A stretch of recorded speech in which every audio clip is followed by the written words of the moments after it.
The old hospital loomed in the distance, its towering silhouette casting a long, ominous shadow across the empty street. The wind, cold and biting, whispered through the cracked windows and rusted doors, as though the building itself was trying to speak, trying to warn anyone who came too close. It was the kind of place people avoided, not because it was old, not because it had a history, but because of the stories that people whispered in hushed voices and with fearful glances. Inside, the halls were quiet, too quiet. The sterile scent of antiseptic hung in the air, mingled with something else, something darker. There were no patients here, no staff running from room to room, no bustling of life or sound of medical equipment. Just silence and darkness, creeping slowly across the walls and floors like a thick, suffocating fog. For the residents of the nearby town, this hospital was a relic of the past. It had been abandoned for years, but that didn't mean it was forgotten. People still drove by, still looked at it from a distance, some saying they saw strange lights flicker in the windows at night. Others, more fearful, spoke of seeing shadows moving in the upper floors, figures that shouldn't have been there. And there were the stories about the patients who had died under strange circumstances, the ones whose voices were still heard in the corridors when the wind was just right, their screams carried on the breeze. But for James, a reporter desperate to make a name for himself, these stories were just that, stories. He wasn't afraid of the myths, of the rumors. He had a job to do, and this hospital, with its chilling reputation, would make the perfect subject for his next piece. It would be his breakthrough, the story that got him noticed. And so, on a crisp autumn evening, when the sun dipped below the horizon, James found himself standing at the rusted gates of the hospital, the cold steel of the bars pressing against his fingers as he pushed them open. His flashlight flickered briefly before settling into a steady beam. The entrance was dark, the glass doors cracked and covered in layers of dust. He pushed them open and stepped inside, the floor creaking beneath his weight. His breath quickened, not from fear, but from the excitement of being on the edge of something unknown, something thrilling. The walls around him were lined with faded portraits, their faces obscured by time and grime. The fluorescent lights, dim and sickly, hummed faintly overhead, casting long shadows across the floor. The hospital had been abandoned after a tragic event decades ago, a fire that had claimed the lives of several patients and staff members. Some said it was a freak accident, others claimed it was deliberate. But no one knew for sure, and no one had ever returned to the hospital once the fire was over. Not until now. James moved deeper into the building, his footsteps echoing off the walls, his camera slung around his neck. He passed empty patient rooms, their doors left ajar, the faint remnants of forgotten lives scattered across the floors, broken glass, abandoned sheets, old medical instruments, all coated in a layer of dust. The air was thick with the musty smell of decay, of things long left behind. But it was when he reached the old emergency room that things began to feel wrong. The lights flickered more intensely now, as though something was interfering with the electrical system. A faint whisper seemed to come from somewhere deep within the hospital, too soft to make out but too real to ignore. His heart raced as he moved toward the source, a narrow hallway at the back of the room. The walls in this part of the hospital were covered in something else, old, yellowing newspaper clippings, pasted haphazardly over the walls. He stepped closer, his flashlight illuminating the faded headlines, mysterious deaths in local hospital. Fire claims lives, but questions remain. Patient vanishes without a trace. The articles were dated, some decades old, others just a few years past. He scanned through them quickly, but one article caught his attention. The headline read, "Missing patient found in abandoned wing, But is she alive? The story detailed the discovery of a woman who had vanished without a trace many years ago, only to be found alive in a locked room on the top floor. But there was no mention of how she got there, or how she had survived. The only thing the article mentioned was that she refused to speak, her eyes wide with terror, her hands shaking uncontrollably. James felt a chill creep up his spine. He couldn't shake the feeling that something was watching him, something lurking in the darkness, hidden just beyond the reach of his flashlight. But he had come this far, and he wasn't going to let fear stop him now. He continued down the hallway, his footsteps becoming more deliberate as he reached the stairwell. The door at the top was slightly ajar, and from within, he could hear the faint sound of something scraping, like fingernails on metal. Without thinking, he pushed the door open and climbed the stairs, each step groaning under his weight. The top floor was dark, save for the faint glow of moonlight filtering through cracked windows. The air was cold, almost freezing, and there was a strange smell, something metallic, something decayed. His flashlight swept over the abandoned rooms, their doors hanging open, their contents long gone. But it was the last room at the end of the hall that drew his attention. The door was closed, and it felt different. He approached it slowly, his hand trembling as he reached for the doorknob. The moment his fingers made contact, a loud bang echoed from behind the door, making him jump back in shock. His heart pounded in his chest, but he forced himself to push the door open. Inside, the room was unlike the others. It wasn't filled with old equipment or broken furniture. No, this room was immaculate. The floor was spotless, the walls bare, save for a single, old chair in the center. And in the chair, sat a figure. A woman, her back to him, her head lowered as though in deep thought. She didn't move. James stood frozen in the doorway, his breath caught in his throat. He knew something was terribly wrong, but he couldn't bring himself to leave. The air in the room seemed to thicken, and the silence felt suffocating. Then, without warning, the woman spoke. Her voice was soft, a mere whisper, but it pierced through the silence like a blade. "They're coming for me." James felt his blood run cold. His body froze, and for a moment, he couldn't breathe. But then he forced himself to step forward, his feet feeling like lead. "Who's coming for you?" he asked, his voice trembling. The woman didn't answer, but she slowly turned her head to face him. Her eyes were wide, but vacant, as though she was staring through him, not at him.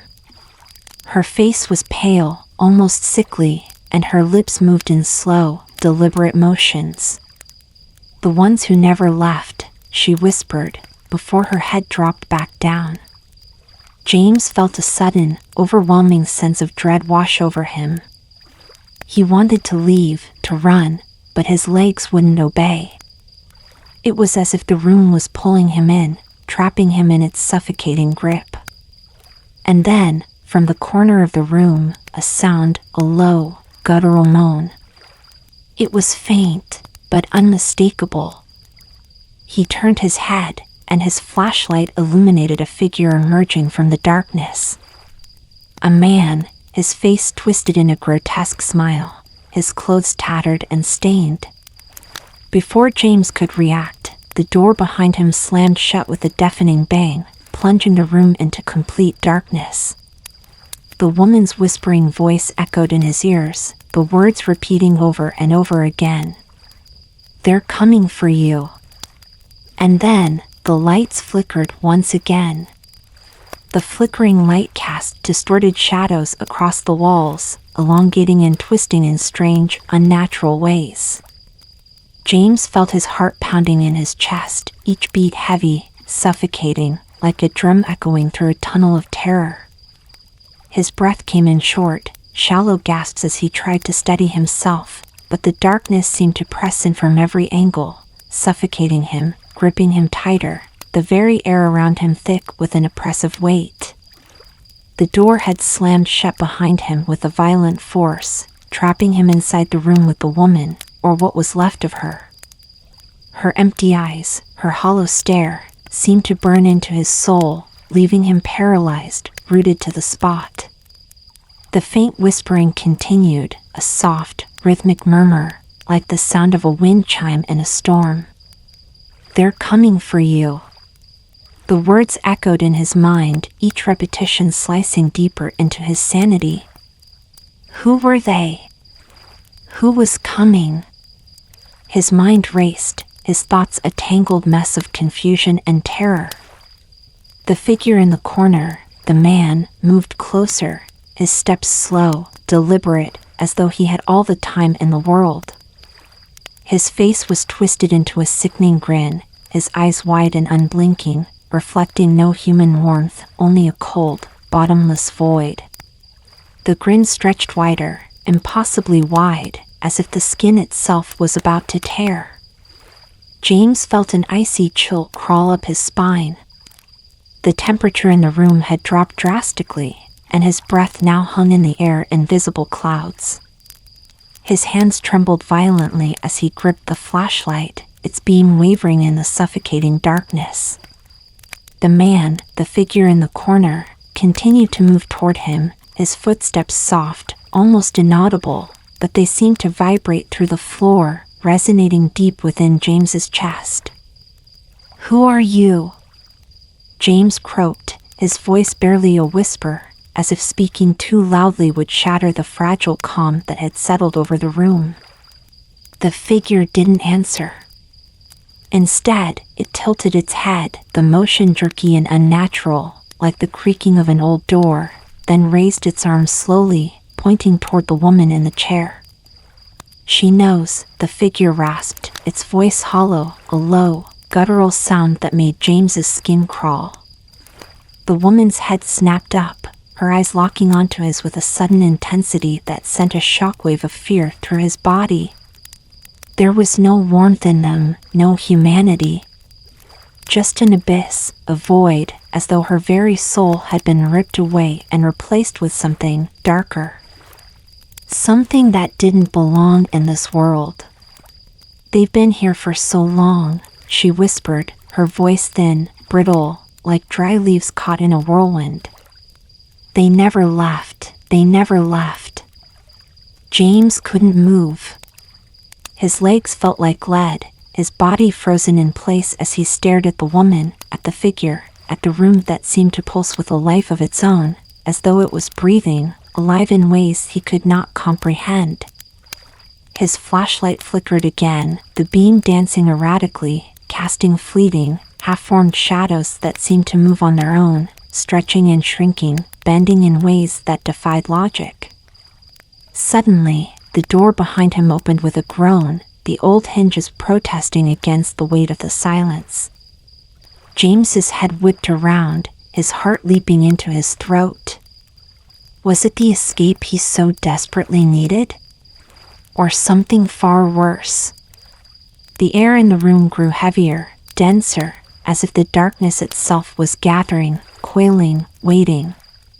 The woman's voice, once soft, now took on a frantic edge, rising in pitch with every word.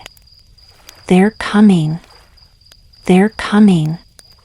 James's pulse quickened, his fear threatening to paralyze him. The footsteps of the figure in the corner had stopped, but he could feel it, the presence behind him. Something moved in the doorway, something that didn't belong. The faint scraping sound came again, like nails on metal, a horrible, agonizing sound that scraped against the very fabric of his mind, making his thoughts scatter, leaving him with nothing but terror. The air smelled of decay, of rotting flesh, of something ancient and diseased. His stomach churned. His throat tightened. And then, from the corner of his eye, something shifted. A figure, tall and thin, like a shadow stretching too far, loomed in the doorway, blocking out the faint light from the hallway. It was silent, impossibly silent, moving with an unnatural grace, its long limbs bending and twisting in ways that no human body could. James turned, his eyes wide with terror, his flashlight now useless in the face of whatever it was. He tried to scream, but the words lodged in his throat, as though something was choking him from the inside, crushing the air out of his lungs. The creature in the doorway stepped forward, its face obscured by darkness, its body contorting, warping in ways that made his brain rebel against the reality before him. "Help me, please," James begged, his voice cracking, desperation creeping into every syllable. He turned to the woman in the chair, but she had fallen silent now, her eyes empty, her mouth slack. She was no longer whispering, no longer moving. She had become part of the room itself, her form blending into the shadows, her skin pale and cold, like marble. The creature's form flickered in the darkness. Its limbs bent impossibly, the joints twisting in ways that were unnatural, grotesque. It took another step forward, its presence suffocating, the air growing even colder. James could feel its breath on his neck, icy, unnatural, like the touch of death itself. The stench of decay filled his nostrils, and the world seemed to tilt, to warp, as though the very fabric of reality was bending around him. He spun toward the door, his flashlight casting frantic beams of light in all directions. But the hallway beyond was empty. There was no escape, no way out. The room had swallowed him whole, and now there was nothing left but the creature and the whispers. "They've been waiting for so long," the woman's voice came again, soft, almost drowned out by the heavy silence. "They won't let you leave." James tried to move, tried to run, but his legs refused to obey. His body was frozen, bound by some unseen force, his mind spinning in a whirlwind of fear and confusion. The creature took another step, its face now just inches from his own. It was tall, impossibly tall, its features hidden beneath the veil of darkness, but he could feel its presence, feel the cold emanating from it, the malevolent energy that seemed to pulse from its very being. Its breath was ragged, like something that had been trapped for too long, like something that had been waiting to escape. Why are you doing this?" James whispered, his voice barely audible, his words swallowed by the suffocating atmosphere. The creature's lips curled into a grin that stretched impossibly wide, its teeth sharp, like the fangs of a predator. The grin spread across its face, making its features twist in grotesque ways. And then it spoke, its voice low, guttural, like the sound of stones grinding together in an ancient graveyard. "You shouldn't have come," it said, its voice a cold, empty rasp that sent a jolt of terror through James's body. Suddenly, the door behind James slammed shut again, and the room plunged into absolute darkness. The faint glow of the moonlight from the broken windows was the only light left, casting long, jagged shadows that seemed to crawl along the walls like fingers reaching for him. His pulse raced, his mind clouded with fear, and then the whispers grew louder. "They're coming." The voice surrounded him, coming from all directions, a chorus of whispers that seemed to come from the very walls, from the very floor beneath his feet. The temperature dropped even further, until he could see his breath in front of him, thick and heavy in the cold air. His hands shook violently, and he could feel the sweat dripping down his face, his body drenched in terror. "Leave me alone," James whimpered, his voice barely a whisper, his throat raw, his chest tight. But the whispers continued, growing louder, more frantic, until they drowned out all other sound. His flashlight flickered once more, casting brief flashes of light across the room, revealing glimpses of things that shouldn't be there.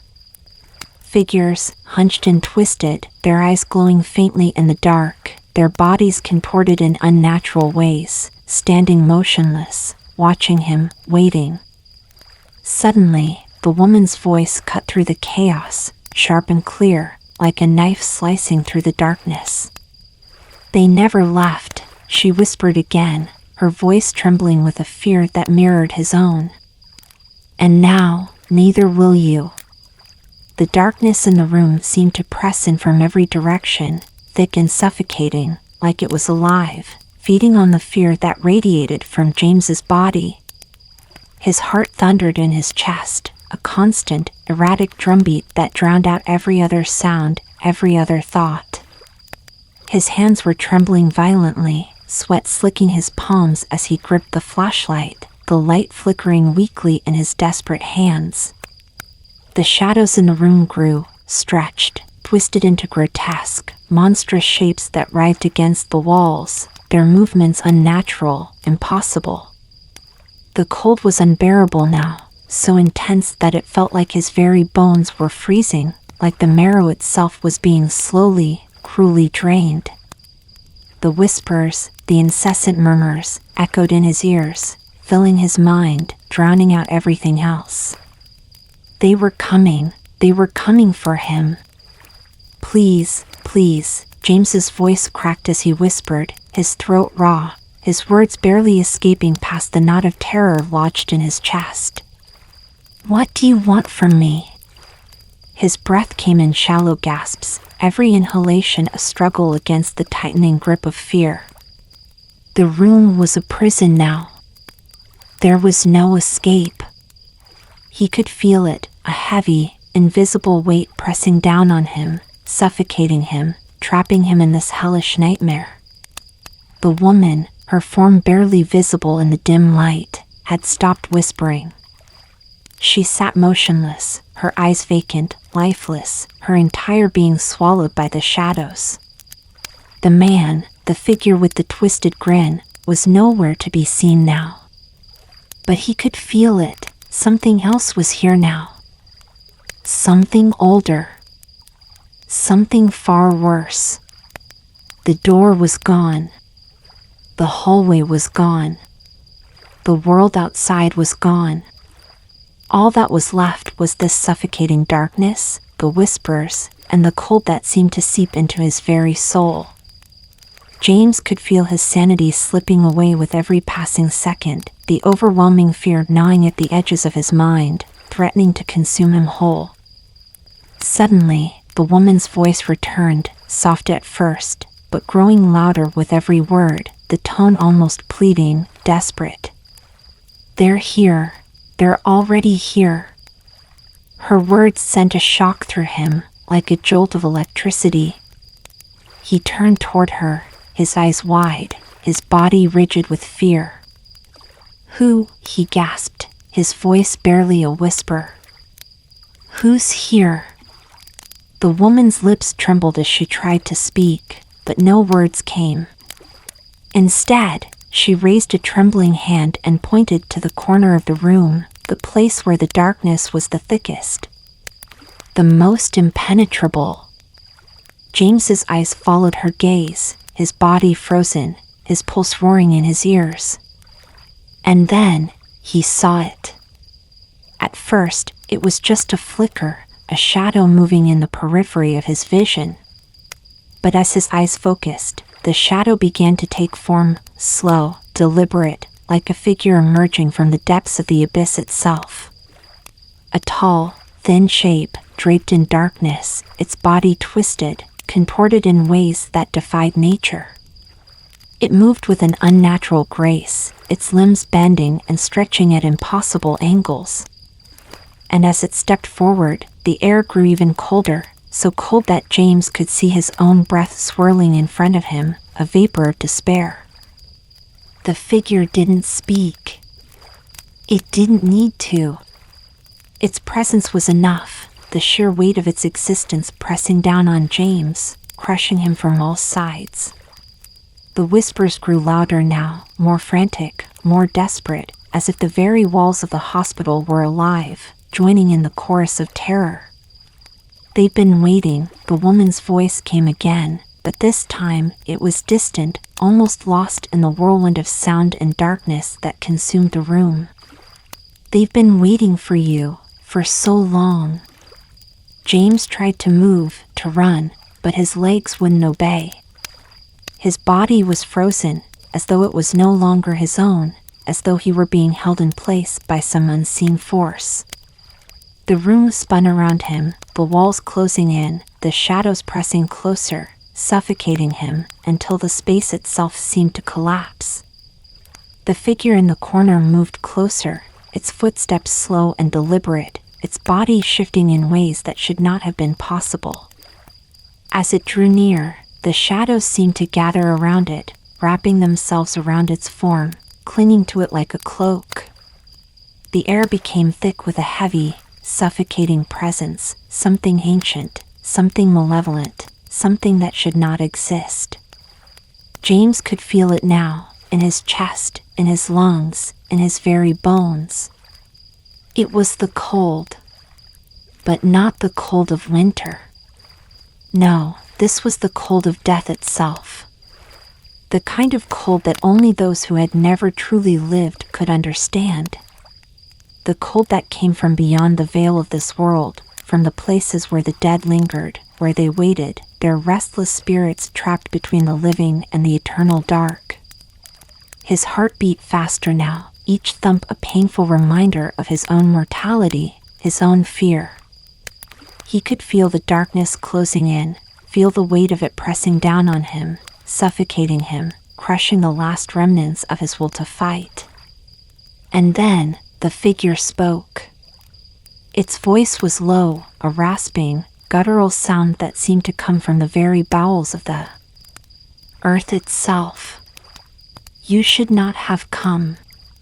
James tried to scream, tried to fight against the force that held him in place, but his body refused to respond. His mind was a mess of panic and fear, but his body betrayed him. The words rang in his ears, over and over, like a bell tolling in a haunted graveyard. The figure's eyes glowed faintly in the darkness, two orbs of sickly, pale light that flickered like dying stars. They were not human eyes. There was no soul behind them, no life. Just an emptiness, a vast, infinite void that seemed to pull him in, to drag him toward it. James felt his breath catch in his throat, his lungs unable to draw in air as the shadows around him thickened, choking him, strangling him. The whispers grew louder, more frantic, a deafening cacophony that seemed to come from everywhere and nowhere at once. "They've been waiting," the woman's voice came again, weaker now, like the fading echo of a dream. "They never left." The cold was unbearable now. It wasn't just in the air. It was in his very bones, in his veins, like ice creeping through every fiber of his being.